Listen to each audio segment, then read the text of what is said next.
Hello বন্ধুরা, রবিবার দিনকে 13ই এপ্রিল, সেই দিনকে নীলষষ্ঠী পড়েছে।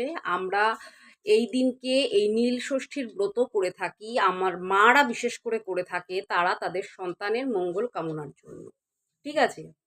তো এই নীলষষ্ঠীর দিনকে তোমরা একটা জিনিস অবশ্যই করবে, আমি বলে দিচ্ছি। গঙ্গা জলের সাথে তোমরা একটু সিদ্ধি পাতা এবং একটু কালো তিল মিশ্রিত করে তোমরা শিবলিঙ্গের অভিষেক করবে, এটা কিন্তু অবশ্যই করবে।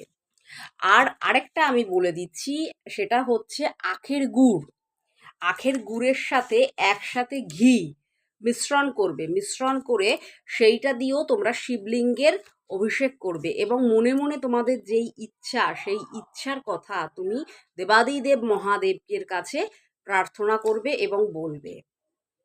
আর একটা কথা, এই নীলষষ্ঠীর ব্রত যারা করবে তারা অবশ্যই নীলষষ্ঠীর ব্রত কাহিনী যেটা, সেইটা কিন্তু তোমরা শুনবে।